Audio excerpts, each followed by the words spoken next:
Jeffersonville, il y a de cela plusieurs années. J'ai rencontré un homme qui était grand ami à William Branham, qui était avec lui à la table le 3 décembre 1962 avec Ewald Frank. Je l'ai rencontré, bien aimé frère, chez lui à la maison. Comme on m'avait dit que c'est lui, notre frère Fred Sothmann, j'ai dit en tout cas je dois parler à cet homme. Je croyais déjà au témoignage, mais mon cœur avait une demande que cet homme me témoigne ce qu'il avait vu. Nous parlions de choses et d'autres. Et je lui dis, mon frère, il y a un homme en Europe qui dit que Dieu l'a appelé par une voix audible. Et nous en Afrique, nous avons reçu le message biblique du temps de la fin au travers de lui. Est-ce que tu le connais? Et cet homme me dit, oui mon frère, je connais cet homme. Son nom, je ne lui avais pas cité le nom. Il dit son nom est Ewald Frank. Oh bien aimé, là où j'étais, je bondissais de joie. Je lui ai même demandé, mon frère, permets-moi d'enregistrer. J'avais un enregistreur. Il m'a dit, non frère, n'enregistre pas, c'est pas la peine. Et j'ai respecté. Je sais que le Seigneur est présent ici. Je ne vous mens pas. Cet homme m'a donné le nom du Ewald Frank. Et il m'a dit, mais il n'a pas compris ce que le Seigneur lui avait dit. Il dit, mon frère, continue, dis-moi comment il n'avait pas compris. Il dit, le prophète lui a dit ce que le Seigneur lui avait dit chez lui en Allemagne.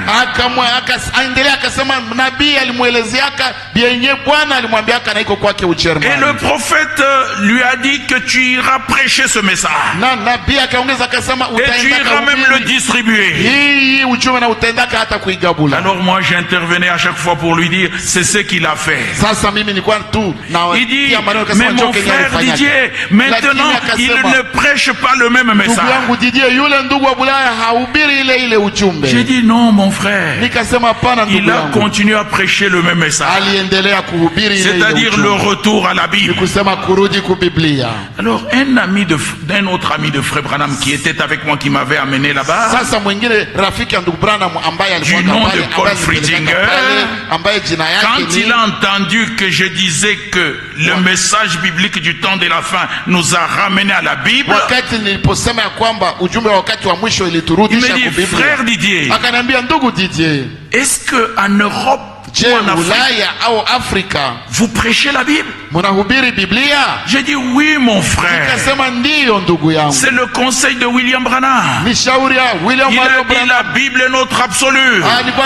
Et chaque prédication qu'il a donnée sortait de la Bible. Il dit parce que nous ici, on ne prêche plus la Bible. Quand quelqu'un est malade, nous mettons les bancs. Quand quelqu'un a fait quelque chose, on met la bande. Bien aimé frère. Et le frère là qui était assis contigu avec le frère Sothmann, sur une chaise qui s'est balancée, a reculé derrière en me regardant, et il a pointé du doigt notre frère Sothmann. Excusez-moi de vous donner les détails, parce que je dois atterrir à quelque chose. Vous savez ce qui est arrivé, frère? Et à un moment, j'ai dit à notre frère Fred Sothmann, mon bien-aimé frère Sothmann, pourquoi tu ne donnes pas ce témoignage? Tu es encore fort, tu es en forme.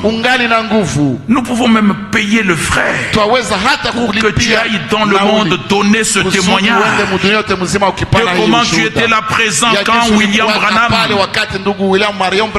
a pu témoigner concernant le ministère dans la vie de frère Franck.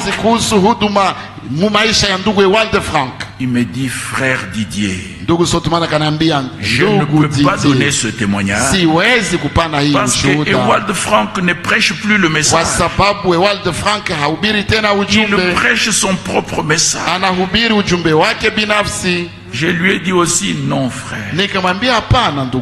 Qu'est-ce que tu veux me dire? Il me dit, frère Frank ne croit pas que William Branham est le Seigneur.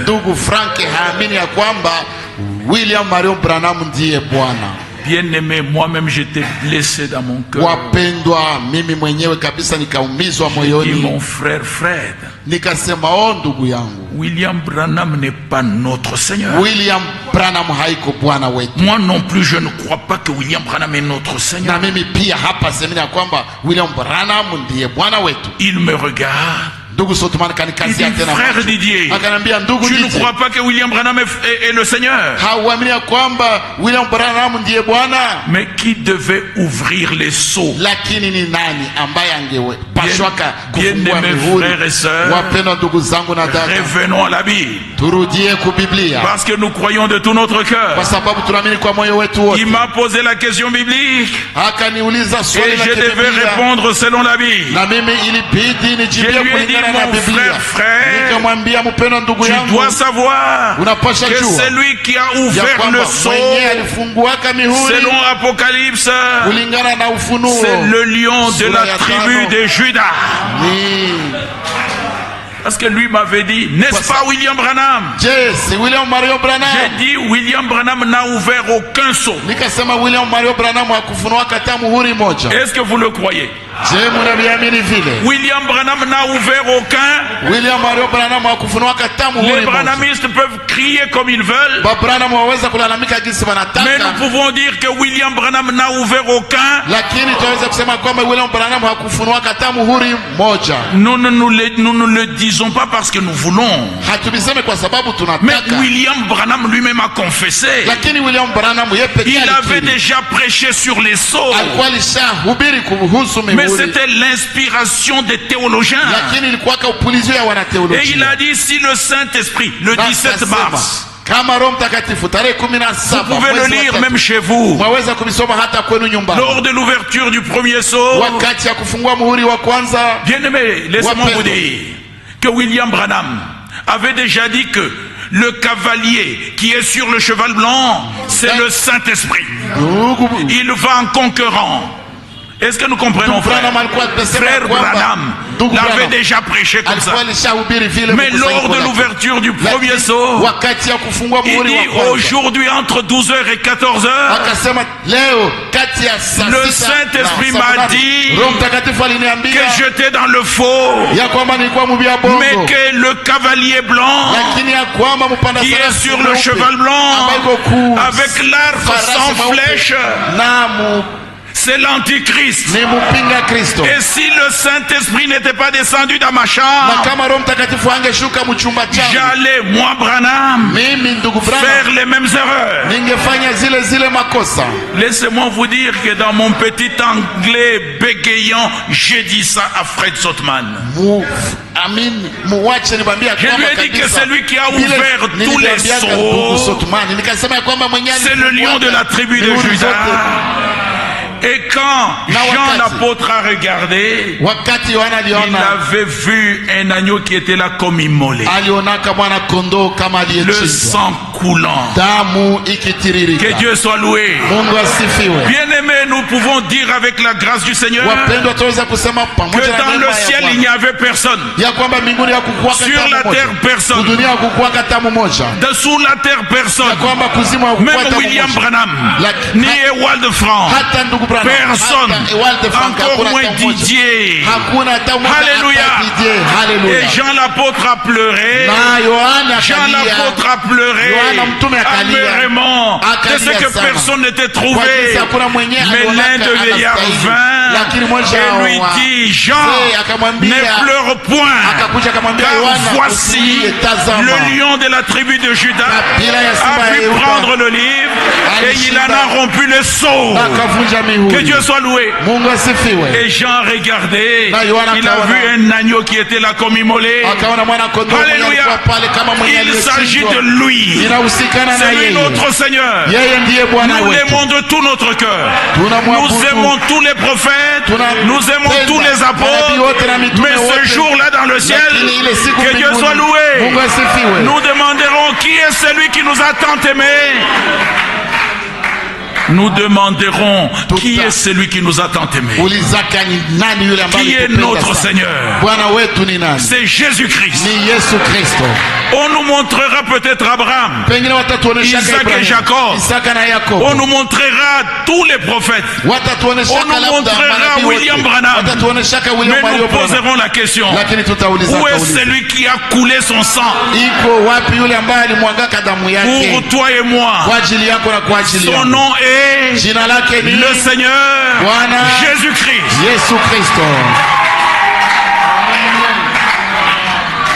Bien-aimés frères et sœurs, c'est lui qui a commencé l'œuvre en vous. C'est lui qui la rendra parfaite. C'est lui qui l'achèvera. C'est l'apôtre Paul qui le dit. Je suis persuadé, moi l'apôtre Paul, que celui qui a commencé cette bonne œuvre en vous, il la rendra parfaite et il l'achèvera. Que Dieu soit loué.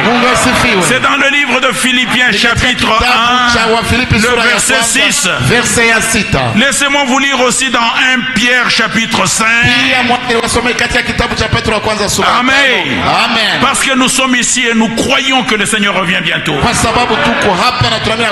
vous mettez pas en difficulté avec vos frères. Nous avons encore la possibilité de communier ensemble, d'aimer notre Seigneur de tout notre cœur et d'aller à l'enlèvement ensemble. L'enlèvement ne t'appartient pas. Le ciel ne t'appartient pas. Le ciel est à notre Seigneur. Il nous l'a donné gratuitement. Si nous avons encore l'occasion d'appeler quelques-uns, faisons-le maintenant, car le temps de la grâce arrive à sa fin. Que Dieu soit loué. Seul l'amour parfait entrera. Nous sommes dans 1 Pierre au chapitre 5. Est-ce que vous aimez la Bible? Vous aimez ce qui est écrit? Que Dieu soit loué. Allons-y au verset 10. Le Dieu de toute grâce. Est-ce que vous aimez la grâce de notre Dieu? Amen. Cette grâce nous enseigne comment renoncer aux œuvres mortes. Est-ce que les croyants, vous aimez ça? La grâce doit enseigner chacun de nous à renoncer aux œuvres mortes.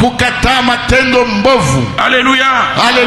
Le Dieu de toute grâce qui vous a appelé en Jésus-Christ à sa gloire éternelle, après que vous aurez souffert un peu de temps, il vous perfectionnera lui-même.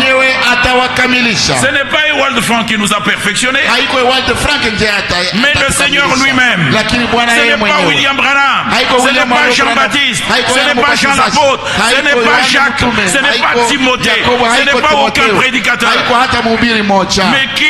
Le Dieu de toute grâce, qui vous a appelé en Jésus-Christ à sa gloire éternelle, après que vous aurez souffert un peu de temps, vous perfectionnera lui-même, vous affermira. Nous pouvons aussi dire lui-même, vous fortifiera lui-même, vous rendra inébranlable. À lui soit la puissance au siècle des siècles. Amen. Qui présentera l'épouse de Jésus-Christ? Alléluia. Il se présentera à lui-même. Une épouse, ne vous regardez pas vous-même. La promesse dit, une épouse sans tache, ni rien de semblable, mais pure et irrépréhensible. Que le nom du Seigneur soit élevé. Et si vous venez avec moi dans le livre d'Hébreux, il y a encore une écriture bien-aimée que nous fassions ce soir confiance. Quand Dieu t'a appelé, c'est lui toujours qui achève l'œuvre. Ceux qu'il a connus d'avance, il les a aussi appelés. Il les a prédestinés. Et il croit du cœur. Que Dieu soit loué. Que Dieu soit